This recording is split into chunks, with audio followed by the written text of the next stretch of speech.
Voy a presentar el caso clínico número 6, el resumen del caso clínico. Entonces tenemos un hombre de 41 años, procedente de Bogotá, con 3 meses de evolución de dolor abdominal tipo cólico asociado a diarrea que se exacerba en la última semana. Paciente con antecedente de VIH, sin tratamiento antirretroviral previo y con un conteo de CD4 de 16 células y una carga viral inicial de 56.600 copias. Adicionalmente tenía un antecedente de un síndrome de desgaste pues documentado en la consulta previa y una colonoscopia con una pancolitis de probable origen infeccioso. Adicionalmente, el paciente posteriormente presenta un dolor abdominal en hipocondrio derecho y elevación de transaminasas, fosfatasa alcalina con bilirrubinas normales y una carga viral para hepatitis B no detectable. Se le realiza un FILM-Array que detecta la presencia de una E. coli enteropatogénica y criptosporidium. Es llevado pues a la colonoscopia con la toma de biopsia, en la cual se identifica abundantes microorganismos que se disponen sobre el epitelio de las criptas alrededor de sus luces, cuya morfología es consistente con criptosporidium. Como otros hallazgos adicionales, se le tomó una tomografía en la cual se identificaron cambios inflamatorios de la pared de la vesícula biliar y edema periportal en el hígado, hallazgos que, acorde al reporte de radiología, podrían ser secundarios por la empatía por VIH como primera posibilidad. Dentro de la evolución, el paciente pues, recibió 14 días de nitazoxanía con resolución de la diarrea, sin embargo, con persistencia del dolor a nivel abdominal. Se sospechó un compromiso biliar, dado pues, el tipo colangiopatía. También pues, se consideró dentro de los diagnósticos diferenciales la infección por citomegalovirus. Empezó el tratamiento empírico y se concluyó con citomegalovirus, aunque posteriormente se recibió una carga viral negativa para citomegalovirus.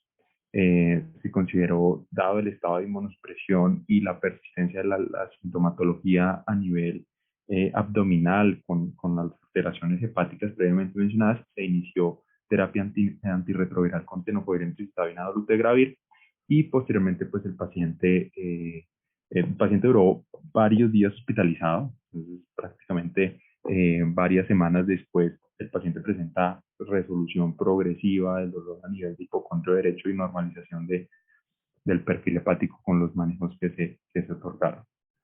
Entonces, el tema a revisar va a ser la criptosporidiosis, todos los hallazgos en la biopsia. Los hallazgos histopatológicos de la biopsia también fueron negativos para citomegalovirus. Respecto a la historia, Edward Tyser describió el género Cryptosporidium en 1907, inicialmente como parásitos de las glándulas gástricas de ratones, descrito como Cryptosporidium muris, y también se documentó en 1955 una infección observada en pavos, en diarrea propiamente, y hacia la década de los 80 se empezaron a describir los reportes de pacientes con criptosporidiosis que en pacientes SIDA. Dentro de la taxonomía, pues el filum es el apicomplexa, la clase Sporozoacida, la subclase Coccidia, la orden Eucoccidiorida y la familia Cryptosporidiae.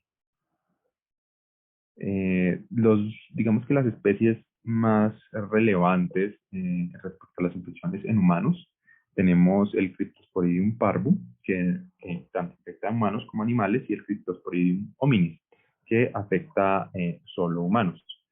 Hay descripciones de múltiples subtipos y genotipos que se han caracterizado a través de secuenciación de ADN de la glicoproteína 60 y de Cryptosporidium parvum se han descrito de la 2A a la 2L y de Cryptosporidium hominis de la 1A, 1B, 1D, 1L, 1F y la 1G.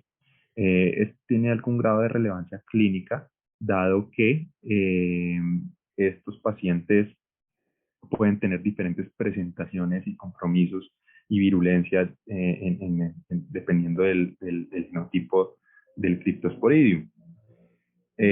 Otras con menor importancia que también se han descrito, reportado como que puedan causar infecciones en humanos. Está el Cryptosporidium meleagridis, el Felis, el Canis, el Muris, el Suis y el Andersoni. Dentro del ciclo de vida, entonces, pues usualmente el ooquiste de pared gruesa es excretado por el hospedador, que contiene 4 esporozoitos. Este ooquiste, por diferentes rutas, puede llegar a ser ingerido a través de agua o alimentos contaminados. Incluso algunos artículos también describen las formas inhaladas, y posteriormente este ooquiste va a ser exquistado y se van a liberar estos esporozoitos en el epitelio del tracto gastrointestinal. Ya a nivel del tracto, al nivel del borde de cepillo, hay una multiplicación asexual, un ciclo asexual que va a producir esquizogonia y merogonia. Posteriormente, con esta producción se va a producir una multiplicación sexual a través de la gametogonia, que va a producir microgamons, que son los masculinos, y macrogamons, que son los femeninos. Estos dos se van a unir para formar un cigote, y este cigote va a dar 2 tipos de oquistes, unos de pared gruesa y unos de pared delgada. Los de pared delgada, pues dentro de la fisiopatología, se han relacionado con un proceso de autoinfección, y los que se documentan en la microscopía son los de pared gruesa, son los excretados. Dentro de la transmisión, pues se necesita realmente entre 10 a 100 oquistes para transmitir esta infección. Se han descrito pues dos vías importantes: la zoonótica, a través de contacto con animales como vacas, terneros, corderos, las heces pues prácticamente los animales; y no zoonótica. Dentro de esto es pues, importante el agua. Entonces, ¿dónde se ha aislado o se ha identificado el que sucedieron en agua? Tanto el agua de la superficie como la subterránea, y también hay descripciones de agua tratada y no tratada para la toma en humanos. Se describe que los ooquistes son pues, bastante resistentes a métodos químicos de purificación como la clorinación, y por tanto la mejor manera de llevar a cabo un control eficaz de la transmisión de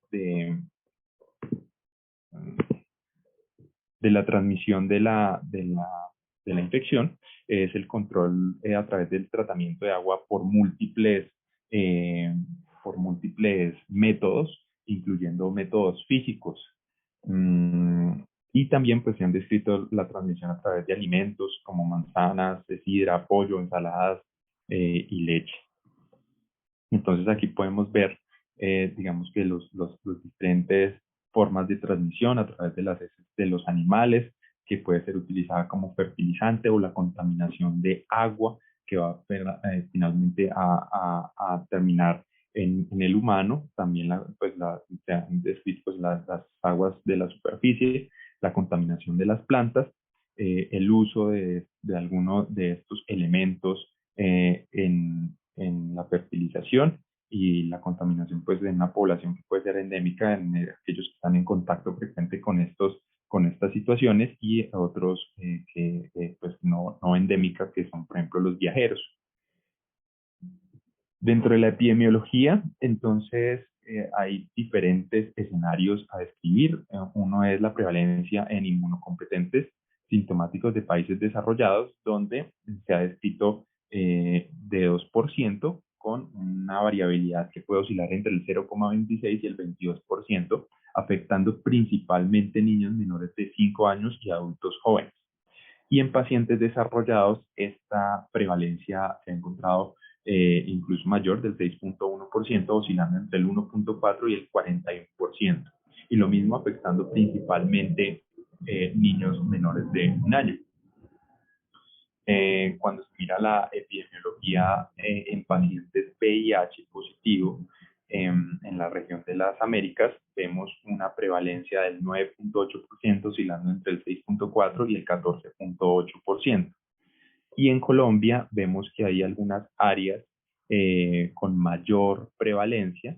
Por ejemplo, en Cundinamarca vemos el 10%, en Cartagena el 23%, pero en Medellín y Cali vemos prevalencias del 55 y 51% respectivamente. Igualmente en Tolima también se describen prevalencias del 23%. Esto pues claramente va a ser, se puede ver influenciado por la técnica utilizada para la realización del diagnóstico. Pero igual vemos unas altas prevalencias en algunas zonas del país. Dentro de los factores de riesgo, pues a describir importantes, pues ya se han descrito los pacientes con conteo de CD4 menor de 200 células, representa un OR de 5.84. El hervir el agua eh, se ha documentado como un probable factor protector. Sin embargo, pues el intervalo de confianza pasa por el 1. El sexo, pues realmente no hay ninguna asociación importante, y pues, la presencia de diarrea en estos pacientes pues sí va a aumentar la probabilidad de que puedan estar con este proceso infeccioso. Pues aquí también se describían el uso de la terapia antirretroviral como un factor de riesgo. Sin embargo, habían algunas inconsistencias en estos estudios, porque estos datos fueron tomados de un metaanálisis. Entonces, pues ahí probablemente pueden haber algunos sesgos, ¿sabes? Y es probable que algunos de los pacientes que estén en terapia antirretroviral con mayor carga de enfermedad, pues lo más probable es que se identifiquen y por eso se encontró esta asociación, pero pues realmente habría que mirar con detalle estos estudios. Dentro de la descripción de la patogenicidad y virulencia, entonces se describe que estos ooquistes, cuando son ingeridos y se depositan en el epitelio gastrointestinal, se unen a este epitelio a través de la glicoproteína 900 y la GP60, que como vimos es la que se usa para la descripción de los subtipos. Este ooquiste penetra la célula formando vacuolas, se describen como parasitóforos, y ocurre pues la reproducción sexual y asexual con liberación posterior y la excreción posterior de los ooquistes. Esta liberación pues, de los esporozoitos y de los ooquistes va a generar un proceso inflamatorio mediado por interferón gamma, interleuquina 8 y TNF, que va a generar un aumento en la secreción de cloro y agua con disminución de la absorción de sodio, por lo que se describe como una diarrea de tipo osmótico. Y pues también hay descripciones de múltiples otros factores de virulencia como proteasas de serina, aminopeptidasas, las mismas pues glicoproteínas, entre otras enzimas dentro de las ATPasas. También está la descripción de proteínas de choque térmico, cisteín proteasas, acetil-CoA sintetasas, y pues estos van a estar en relación con múltiples funciones que favorecen su proceso fisiopatológico en relación con la adhesión, con la invasión, con la lisis de la membrana, con la exquistación, con el transporte de nutrientes.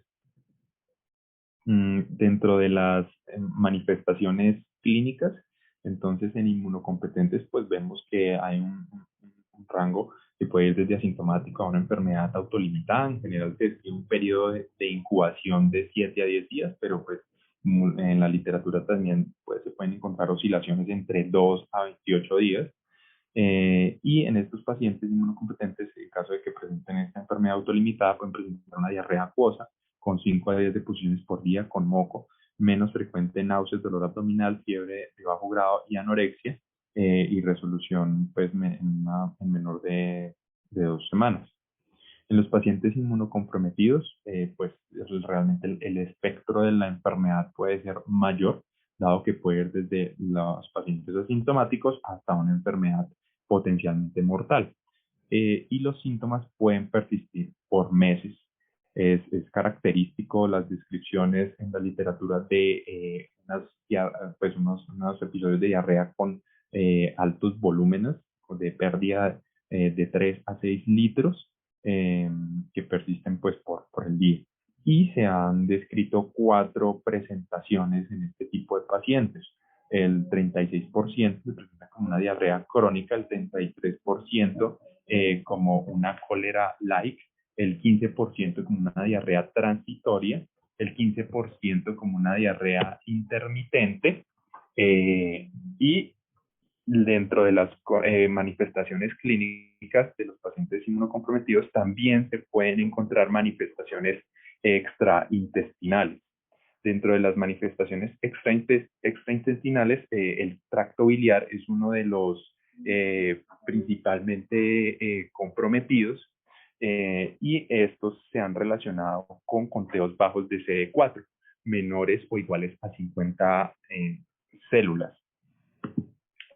Y este se caracteriza por la presencia de dolor a nivel del cuadrante superior derecho, la colecistitis acalculosa y en algunos casos raros la colangitis esclerosante, igual que la pancreatitis.